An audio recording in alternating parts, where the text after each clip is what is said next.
Bismillahirrahmanirrahim.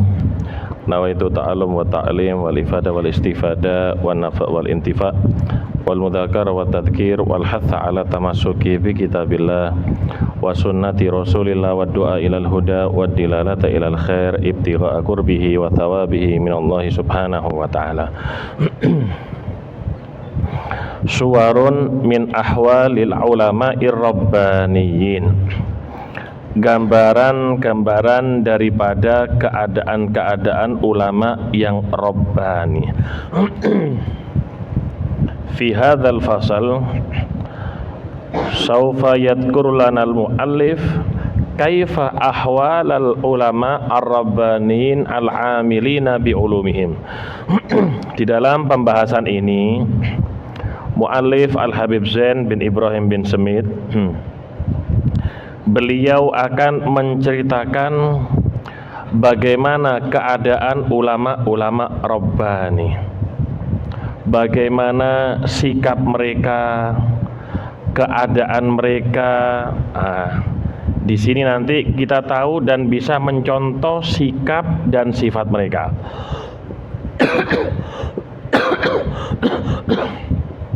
Qila li ba'di ahlil Basra, dikatakan kepada sebagian penduduk Basra. Basra ini salah satu kota ada di Irak, kota yang besar. Dulu peradaban Islam itu terletak di daerah Kufa. Kufa ya daerah Irak juga. Kufa, Basra itu daerah Irak, Baghdad.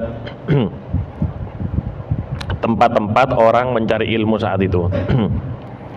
Man sayyidukum, ulama Basra ditanya, siapakah tuan kalian, pemimpin kalian, sayyid kalian itu siapa? Qala ba'du ahlul Basra, ba'du ahlil Basra menjawab Al-Hasan. Untuk membedakan, kainastati anufarik bainal Imam Hasan bin Ali bin Abi Thalib wal Imam Hasan al-Basri bidukhuli alif fil lam. Untuk membedakan Al-Imam Hasan al-Basri dan Imam Hasan bin Ali bin Abi Thalib, yaitu kalau Imam Hasan Basri ditambah alif lam, Al-Hasan. Kalau Sayyidina Hasan biasanya tidak pakai alif lam. Siapakah pemimpin kalian? Ba'du ahlil Basra menjawab, qala Al-Hasan, pemimpin kami, ulama kami, yaitu Al-Imam Hasan Al-Basri. Imam Hasan Basri top ulama yang top, murid daripada Sayyidina Ali bin Abi Thalib, murid daripada Sayyidina Ali bin Abi Thalib. Kila, ditanya kembali, ba'du ahli Basra ditanya, bima sadakum, dengan apa Al-Imam Hasan Basri menjadi pemimpin kalian? Biasanya pemimpin itu punya kelebihan. Mungkin pemimpin itu menjadi pemimpin karena ahli ekonomi.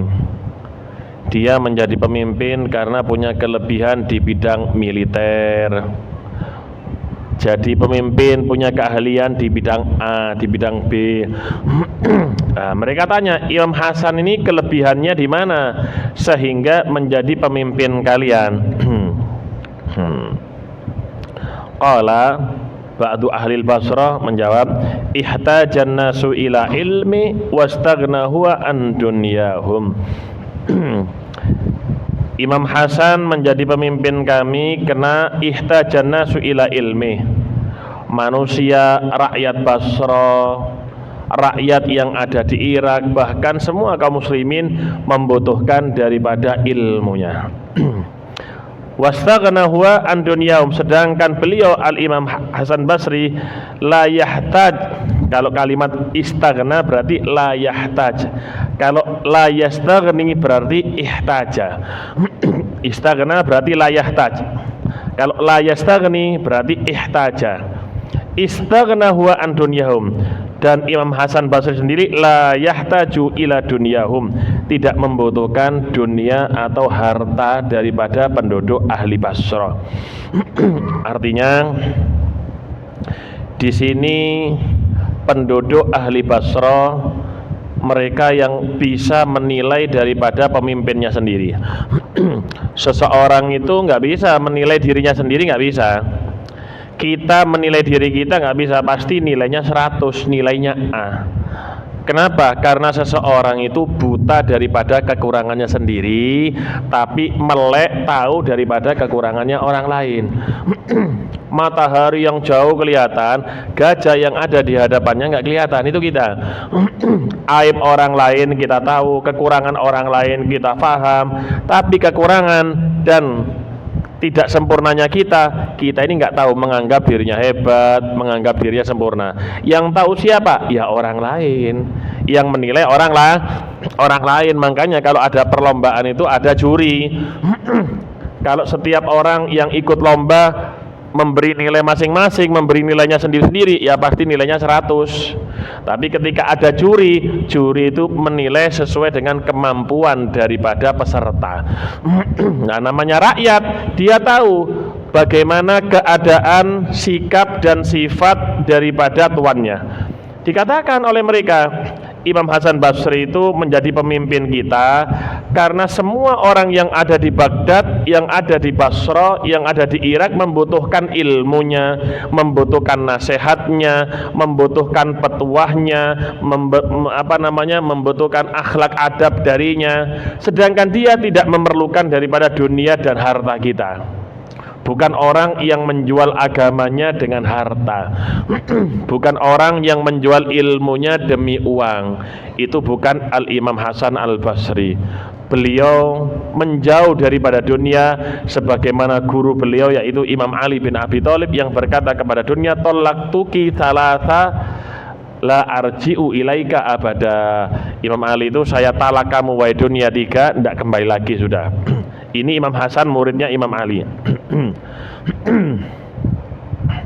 Wa an Abi Bakrin Al-Hudhali Asy-Syair Al-Masyhur. Diriwayatkan dari Al-Imam Abu Bakar Al-Hudhali, seorang penyair yang terkenal.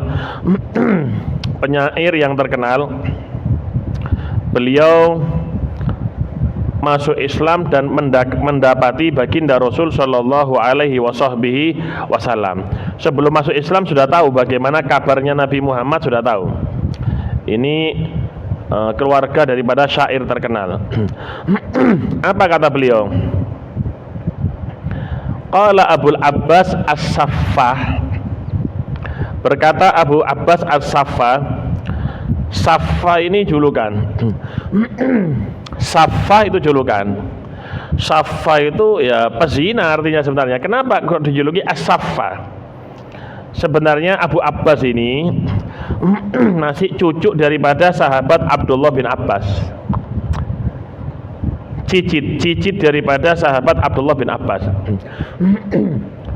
Dulu itu setelah selesai Khulafaur Rasyidin itu muncul dinasti Abbasiyah.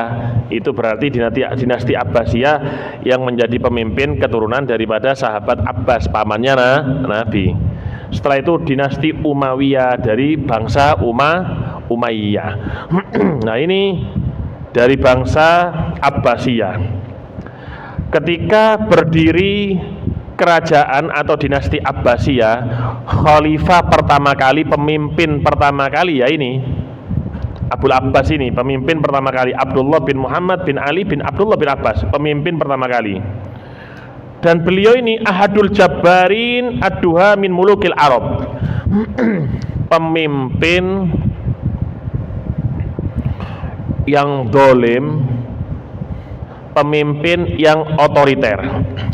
Pemimpin yang otoriter. Kana syadidal uquba azimal intiqam. Kalau menghukum ini parah. Kalau sudah menghukum, kalau memberikan sanksi hukuman kepada yang salah berat. Azimal intiqam, pemarah. Waluki babis sifabis safa, dijuluki dengan safa likathroti ma safaha min dima'il Umayyin, karena dia banyak menumpahkan daripada darah-darah keturunan Bani Umayyah, menumpahkan darah daripada suku Bani Umayyah.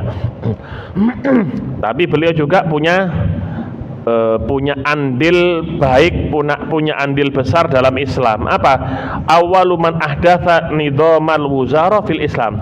Pertama kali yang menciptakan aturan menteri. Pertama kali yang menciptakan aturan-aturan menteri, ya dia ini. Jadi sebelumnya nggak ada pemimpin Islam itu membuat kepemimpinan seperti menteri-menteri kabinet, tidak ada. Pertama kali yang membuat ini Abu Abbas ini. Tapi wa kana mausufan bil fasahati wal ilmi wal adab. Beliau ini orangnya fasih. Orang kalau dikatakan wal adab itu dalam ilmu sastra istimewa. Zaman dulu itu orang yang ahli ilmu sastra itu istimewa daripada keluarga kerajaan, seperti ya dinasti-dinasti Cina zaman dulu, mereka itu ahli sastra. Nah, beliau ini ya orangnya ya zalim, tapi punya sisi kebaikan. Makanya dalam hadis baginda Nabi itu mengatakan apa? Innallaha yu'ayyidu hadzal-din birajulin fajir. Allah itu memperkuat agama ini dengan orang fajir. Orang yang fajir, orang yang fasik, orang yang zalim, mereka kadang-kadang memperkuat agama Islam. Loh, apakah dia tidak rugi? Dianya fajir, jahat, tapi dia berbuat baik dalam Islam. Ya yang rugi dirinya sendiri. Perbuatan baik yang dia lakukan ya perbuatan yang terpuji. Berkata Abu Abbas, bi ayyi syai'in balagha hasanukum. Abu Abbas bertanya, bi ayyi syai'in balagha hasanukum, dengan modal apa hasanukum, Imam Hasan Basri, balagha sampai kepada derajat yang tinggi, yakni Al Hasan Al Basri ma balag. Bi ayyi syai'in balagha hasanukum ma balag, dengan modal apa, dengan sesuatu apa Imam Hasan Basri ini bisa mencapai derajat yang tinggi? Qultu, dijawab oleh mereka, ya Amirul Mukminin, wahai Amirul Mukminin, jama'a kitaballahi wa huwa ibnu thnai asyrata sanatan. Imam Hasan Basri, beliau itu sudah ahli, bukan cuma hafal, ahli Al-Quran, umurnya padahal masih muda, 12 tahun. 12 tahun sudah hafal Al-Quran, sudah tahu isinya Al-Quran itu apa. Kalau zaman sekarang umur 12 tahun bisa apa? Kadang-kadang ngajinya belum lancar, nggak usah ditanya ilmu nahwu dan fikihnya, apalagi sorof. Ngajinya nggak lancar, apalagi ilmu sorofnya. Loh, kalau Imam Hasan 12 tahun itu sudah menguasai daripada Al-Quran, bukan cuma hafal, menguasai. Falam yujawiz suratan ila ghairiha hatta ya'rifa ta'wilaha wa fima unzilat. Dan beliau tidak membaca surat Al-Quran dan pindah ke surat yang lain kecuali sebelumnya itu dia sudah menguasai semuanya, bagaimana takwilnya ini ayat, bagaimana tafsirnya, dan untuk siapa diturunkan. Misal Imam Hasan Al-Basri membaca surat setelah Al-Baqarah, Alu Imran. Beliau tidak membaca surat Alu Imran kecuali sudah menguasai surat Al-Baqarah, sudah menguasai isinya surat Al-Baqarah itu apa, tafsirnya bagaimana, ayatnya ini turun untuk siapa. Dan beliau tidak berpindah kepada surat Al-Maidah kecuali Alu Imran sudah menguasai juga. Tidak berpindah kepada surat An-Nisa kecuali sudah mengetahui apa, Ar-Rijal. Tidak ada surat Ar-Rijal ya. Yang ada surat An-Nisa. Surat Ar-Rijal tidak ada. Ini menunjukkan perempuan itu dalam agama Islam itu benar-benar dihormati, dimuliakan.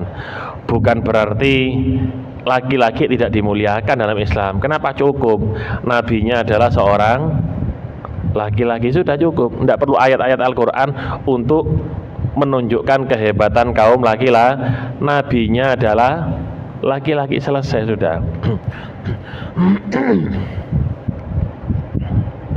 Walam yaglib dirhaman fi tijaratin, qala bayaklibu, membalik. Beliau tidak membalik uang dirham di dalam perdagangan. Artinya beliau ini tidak ngerti dengan berbisnis, ini tidak mengerti. Mungkin dalam pikiran kita kalau beliau tidak berdagang berarti beliau cuma duduk di rumah nunggu orang nyabis atau orang memberi hadiah. Enggak, orang itu bisa mendapatkan makanan tidak harus dengan berdagang, memang yang paling bagus. Kenapa? Karena yang dikerjakan oleh baginda Rasul Shallallahu Alaihi Wasallam saat itu apa? Memperdagangkan uang daripada Siti Khadijah. Bisa saja selain berdagang apa? Dia bisa bertani, mungkin tambah, kan masih banyak cara mendapatkan uang selain daripada jalur perdagangan. Walam yali li sultani imaratan, tidak pernah menjadi pejabat di zaman sultan, penguasa di zaman itu. Nggak pernah mau diangkat jadi gubernur, diangkat jadi siapa, nggak mau. Ini Al-Imam Hasan Basri benar-benar menjauhi yang namanya kekuasaan. Walam ya'mur bisyai'in fihim hatta yaf'alahu, beliau tidak memerintahkan umat atau rakyat untuk mengerjakan sesuatu kecuali beliau mengerjakan terlebih dahulu, dan tidak memerintahkan orang-orang meninggalkan sesuatu hatta yada'u, sehingga beliau meninggalkannya. Wada'a yada'u, taroka yatruku, sama artinya meninggalkan. Jadi di sini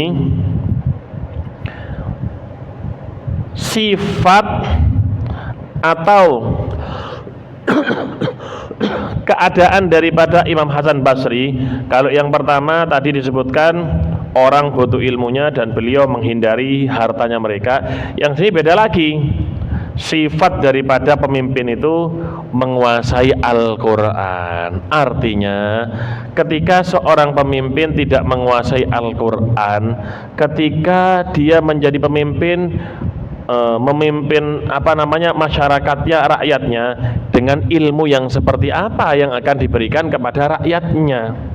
Kalau orang yang punya ilmu, maka dengan ilmunya lah mereka akan memimpin daripada rakyatnya. Dengan kepandaiannya, kecerdasannya, dia memimpin daripada rakyat. Bagaimana tidak, beliau umur 12 tahun sudah menguasai Al-Quran. Kemudian beliau ini kalau misalnya menghindar dari tijaratan, berarti beliau ini menghindar daripada sesuatu yang terjadi dalam jual beli, penipuan dan yang lainnya. Bahkan beliau menghindar daripada yang namanya kekuasaan. Tidak mau beliau jadi penguasa, ini tidak mau. Dan beliau bukan cuma seperti mandor. Mandor itu apa? Mandor itu kan sifatnya hanya bisa memerintah. Ayo kamu kerjakan ini, kamu angkat semennya, kamu angkat pasirnya, kamu angkat batu batanya, kamu yang beli ke toko, kamu enggak. Tapi beliau itu tidak memerintahkan kecuali beliau sendiri yang mengerjakan sebelum memerintahkan. Makanya dalam kitab Al-Jawahir Al-Lu'lu'iyah Syarah Arba'in Nawawiyah li Sayyid Abdullah Al-Jordani, beliau mengatakan bagi para da'i, bagi para mubaligh, jangan cuma bisa memberikan nasihat tapi tidak bisa mengerjakan. Nyuruh orang sholat sunnah, sholat witir, sholat qobliyah, ba'diyah, duha, tapi dirinya tidak mengerjakan. Gimana? Nanti dia ini termasuk dalam ayat lima taquluna ma la taf'alun kabura maqtan indallah. Lima taquluna ma la taf'alun. Kenapa kalian ini berbicara sedangkan kalian tidak mengerjakan? Maka solusinya, kata sebagian ulama hadis, bagi orang yang mau ceramah, hendaknya sebelum ceramah dia sholat sunnah 2 rakaat. sebelum ceramah sholat sunnah 2 rakaat. Apa tujuannya? Agar dia termasuk orang yang menjalankan daripada ucapannya sebelum menyampaikan kepada orang lain. Wa qala Malik bin Anas radhiyallahu an kana Ja'far Shadiq bin Muhammad Al-Baqir radhiyallahu anhuma katsira du'abati wa tabassum fa idza dzukira indahu an-nabiy sallallahu alaihi wasallam isfarra wa ma ra'aituhu yuhadditsu an Rasulillah sallallahu alaihi wasallam illa ala taharatin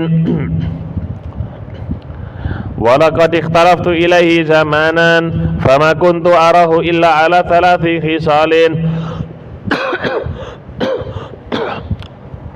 imma musalliyan wa imma shamitan wa imma yaqra'ul Qur'an wa kana la yatakallamu fi ma la ya'ni wa kana minal ulama'i wal ubbadi alladhina yakhshawna Allah azza wa jalla intaha dzakarahul qadhi Iyad fi Syifa. Dikatakan oleh Imam Malik bin Anas, Imam Daril Hijrah, guru daripada Al-Imam Syafi'i, dikatakan Al-Imam Ja'far As-Shadiq. Imam Ja'far As-Shadiq ini top. Kalau tidak ada Imam Ja'far As-Shadiq, tidak ada yang namanya fikih Imam Abu Hanifah. Fikih itu dari Imam Abu Hanifah. Imam Abu Hanifah dari Imam Ja'far As-Shadiq. Kalau nggak ada Imam Ja'far, nggak ada Imam Abu Hanifah.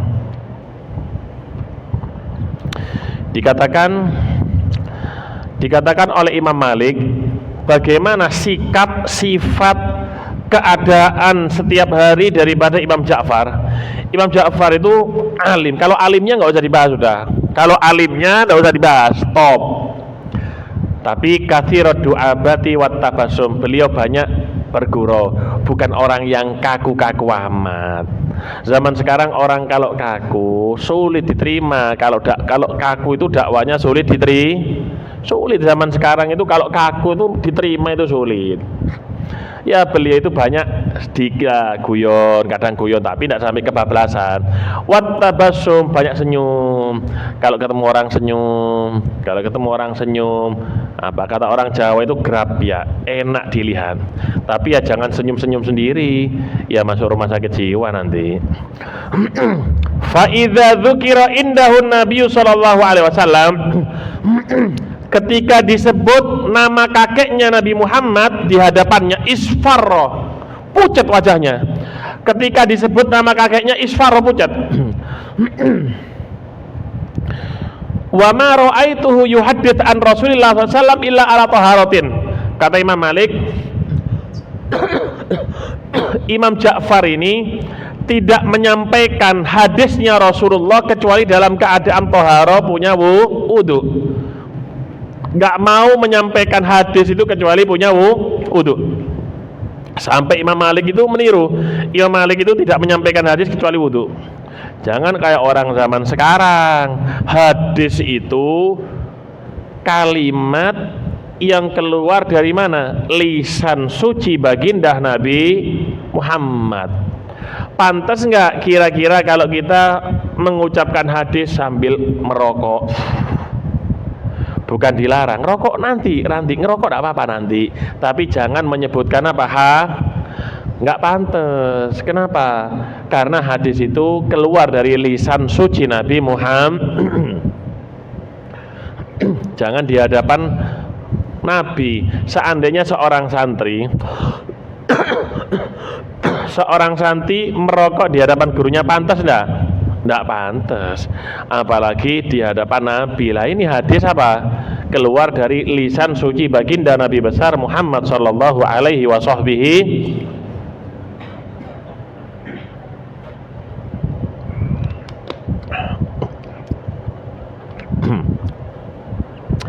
Walaqad ikhtalaftu ilaihi zamanan. Aku sering pergi ke rumahnya zamanan, dalam waktu yang lama, kata Imam Malik, belajar. Fama kuntu arahu illa ala thalathi khisalin. Aku tidak pernah melihat Imam Ja'far kecuali dalam 3 hal. Imma musollian, ada kalanya beliau sholat, ada kalanya beliau saumitan, diam, tidak banyak bicara.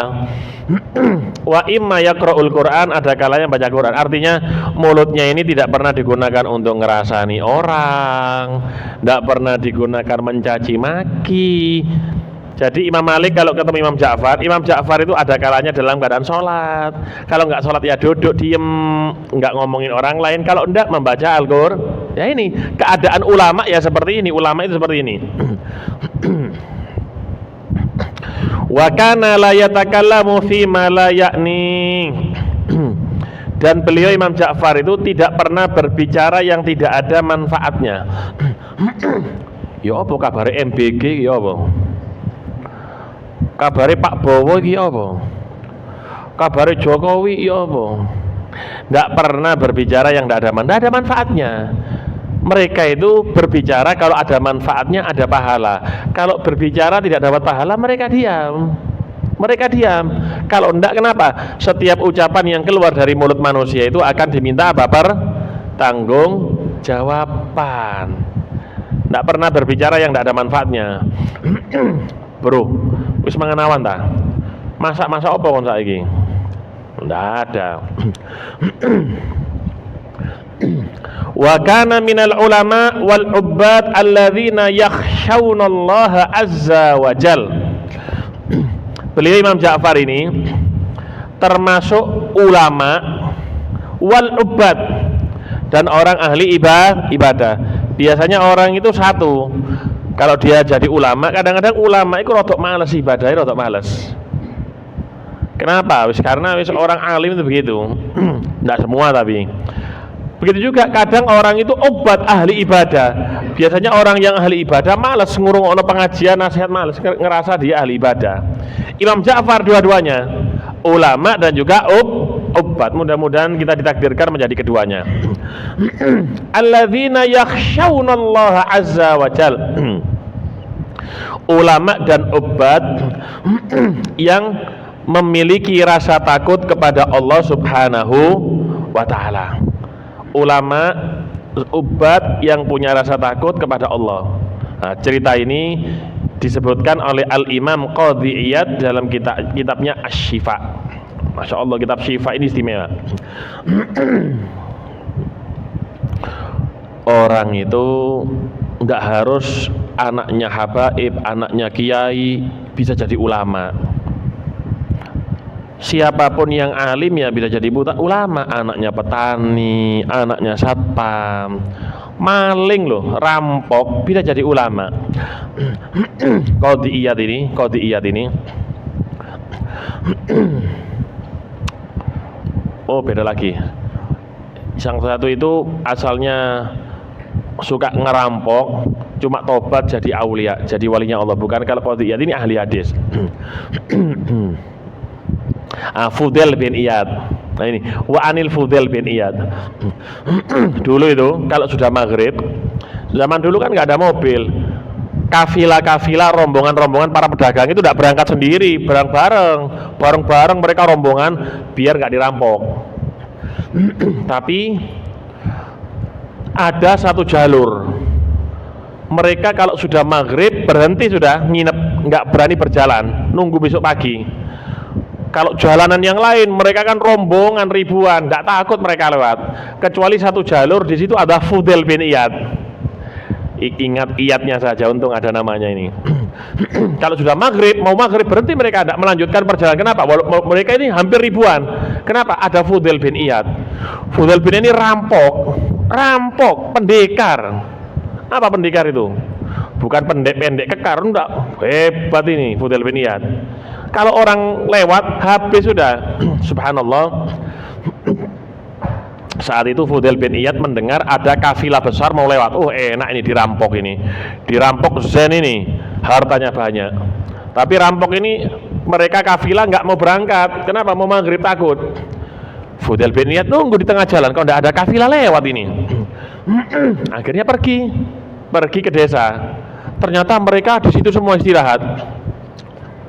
Ketika lewat di situ, Fudail bin Iyad lewat.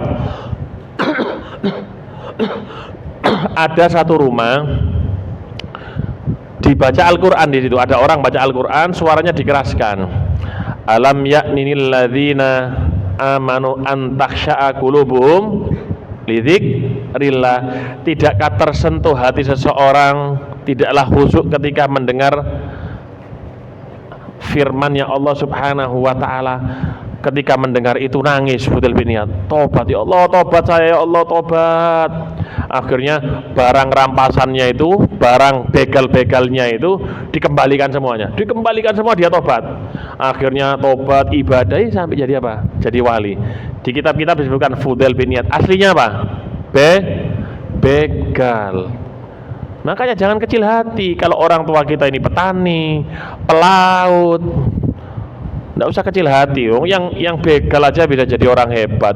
Fadlullahi wasi, anugerah Allah itu luas, nggak usah takut. Jadi kadang-kadang santri itu minder. Orang tua saya ini bukan ulama, hanya orang biasa. Saya ini tidak mungkin jadi ulama, jadi kiai, saya tidak mungkin. Bisa, semangat. Ini Fudhail bin Iyad, namanya disebut di kitab-kitab, disebut di mana-mana kita sering mendengar nama Pak Fudhail bin Iyad. Padahal begal dulunya. Dikatakan oleh Fudhail bin Iyad, kanal Imam Abu Hanifah masyhuran bil wara'. Imam Abu Hanifah ini masyhur dengan wara'. Biasanya seseorang itu lakop nama anaknya, kunya abun, yang didahului oleh abun atau umun. Dalam alfiyah itu apa itu? Nah, baitnya itu adalah kunya. Kunya itu biasanya dengan nama anak laki yang paling besar. Nabi Muhammad Abul Qasim.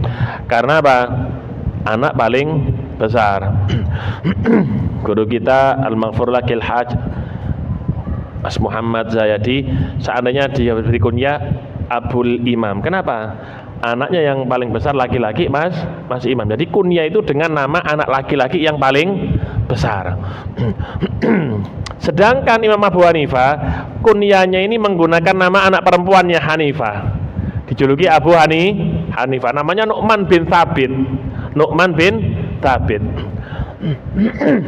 Imam Fudhail bin Iyad ini asalnya begal tapi berubah jadi waro'. Waro' itu sama zuhud beda, sering tak jelaskan. Zuhud itu mengambil yang halal, menghindari yang syubhat, itu zuhud. Kalau waro' ada sesuatu yang benar-benar halal tapi diambil sedikit. Sesuatu halal tapi diambil sedikit. Kalau zuhud hanya memisahkan antara yang halal dan syub. Berarti yang tinggi mana? Waro'. Imam Abu Hanifah ini ma'rufan bil ifdal, dikenal dengan ifdal. Hebat beliau ini. Syakha karom, dermawan. Saburan ala ta'limil ilm bil laili wan nahar. Sabar beliau ini ngajar ini. Sabar kalau ngajar, siang malam sabar. Lihat zaman sekarang alhamdulillah sih masih ada. Itu Mbah Yai Anwar itu Lirboyo kalau ngajar itu, kalau Ramadan dari subuh sampai ketemu siang. Kadang-kadang lupa jamnya, ini siang atau apa, lupa jamnya. Mbah Mun, guru kita dulu Mas Yai Haj Mas Muhammad Zayadi, mereka memang orang-orang yang ahli ilmu, senang mereka itu kalau ngajar. Tapi yang tidak sabar santri ini, kenapa? Seperti ada paku di bawahnya, bingung ini dong.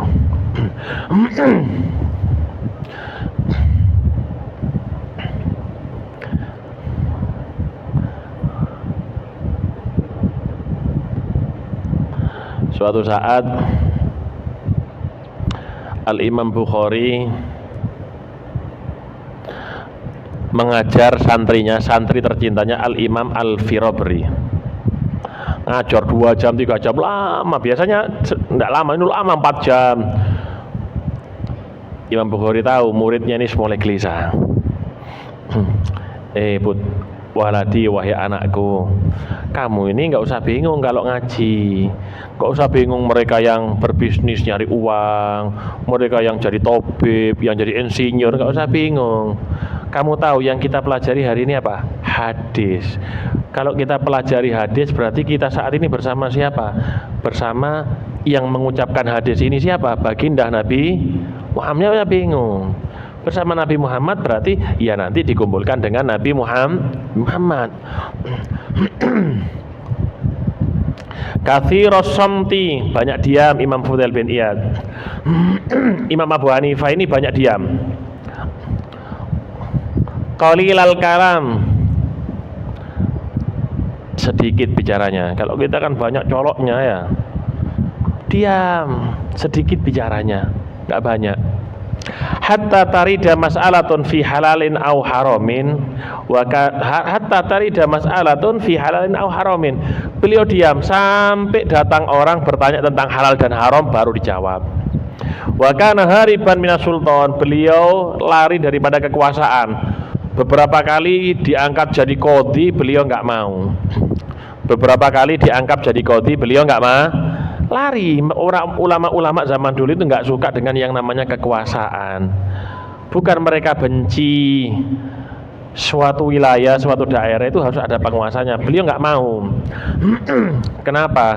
Karena kalau orang sudah sibuk dengan urusan kekuasaan, nanti lupa dengan alfianya, lupa dengan sulam taufiknya, lupa dengan jalalennya. Kenapa? Sibuk ngurusi sudah, biarkan yang jadi penguasa ya penguasa, biarkan. Yang jadi ulama tetap mengawal ilmunya, jangan sampai hilang. Yang jadi penguasa kita doakan jadi penguasa yang baik, penguasa yang adil.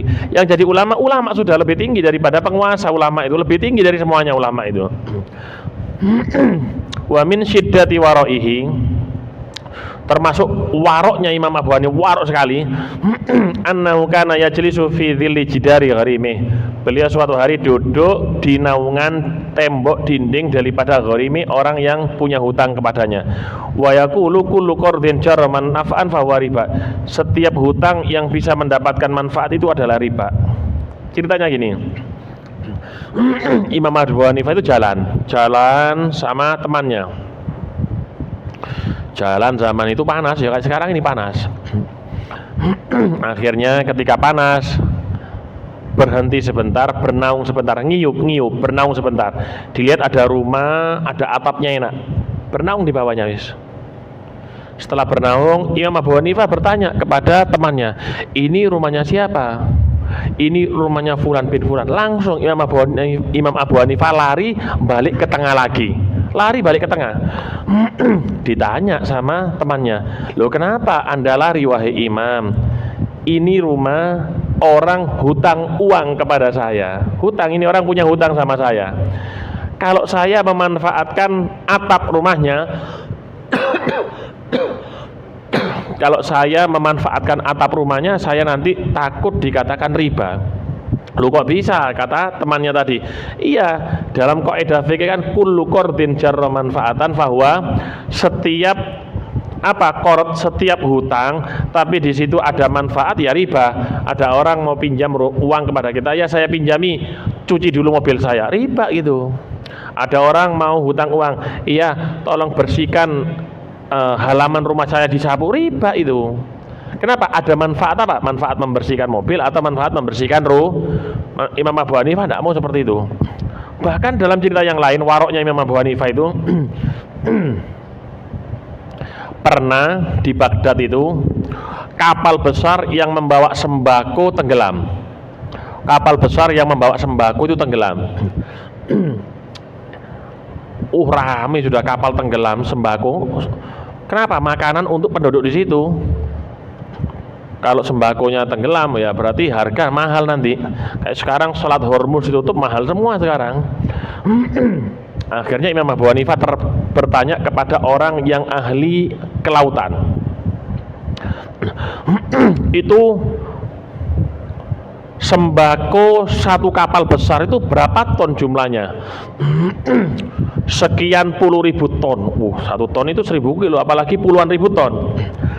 Kemudian Imam Abu Hanifah bertanya, kira-kira gandum, padi, kentang, jagung, kacang, satu kapal itu kalau dimakan ikan di laut kapan habisnya? Ada yang ngomong setahun, 2 tahun, 3 tahun, 4 tahun, macam-macam yang ngomong. Akhirnya Imam Abu Hanifah 4 tahun nggak makan ikan laut. 4 tahun nggak mau ikan laut, makan ikan laut nggak berani. Jadi nggak makan ikan laut selama 4 tahun di situ. Kenapa? Takut ikan tadi yang dijaring, yang ditangkap oleh orang-orang di Baghdad, takut makan daripada sembako yang tenggelam tadi, saking waroknya. Padahal tambah gemuk-gemuk ikannya, nggak ada masalah dimakan dan juga tidak haram. Tapi karena waroknya nggak mau Imam Hanifah, nggak makan ikan 4 tahun. Wa kana daidanu ad-dalala 'alal haq. Dan kebiasaan Imam Abu Hanifah itu selalu memberikan petunjuk kepada kebenaran, membimbing manusia ke jalannya Allah, ke jalannya Nabi Muhammad. Itu kebiasaan daripada ulama di sini. Nggak usah bingung urusan kerja. Orang yang lain itu kerja sama manusia. Kalau orang yang punya ilmu nggak usah bingung, Allah sendiri yang memberikan jaminan. Wa ma min dabatin fil ardi illa 'alallahi rizq. Ini jaminan pertama. Untuk semua manusia dijamin dalam ayat ini, kafir pun dijamin. Wa ma min dabatin fil ardi illa 'alallahi rizq. Adapun yang kedua, jaminan khusus dari Nabi Muhammad. Kalau tadi jaminan dari Allah, ini jaminan dari Nabi Muhammad. Apa jaminan dari Nabi Muhammad? Innallaha takaffala li talibil ilmi. Allah menjamin, kata Nabi Muhammad, rezeki daripada thalabul ilm.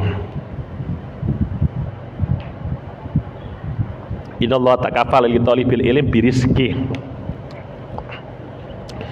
Semua meskipun ulama itu ya thalibul ilm. Imam Abu Hanifah itu sudah sampai derajat mujtahid mutlak.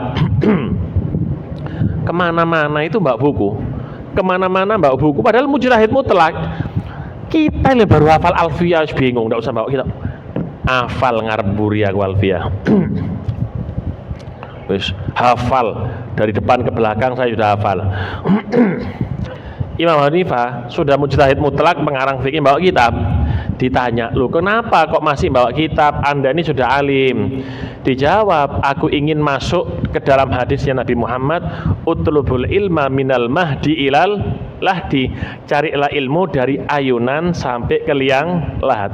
Itu Al-Imam Abu Hanifah. Makanya ulama zaman dulu itu bawa kitab, paling enggak kita bawa buku kecil, bawa pulpen. Untuk apa? Yaitu untuk mencatat faedah-faedah atau ilmu yang kita dengar. Mudah-mudahan Allah Subhanahu wa taala yaftah alaina futuhal arifin wa yaj'alana al ulama'il amilin ar-rasikin fil ilmil yakin wa yahfatna wa iyyakum al afat wal ahad wal baliyat wal masaib tawil amarana, khususan masayikhana Kilhad Mas Imam, Mas Ahmad, Mas Kamil wa akhwatihim, anallah yutawil a'marahum fis siha wal afiyah wa yub'idhum al afat wal baliyat wal ahad wal masaib wal balaya wa yarzuqhum rizqan halalan katsiran thayyiban mubarakan fi wa yudkhilhum fi dairatin nabiyil Muhammad sallallahu alaihi wasallam wa ala man wa salafuna sholihin wa ila hadratin nabiy sama al-Fatihah.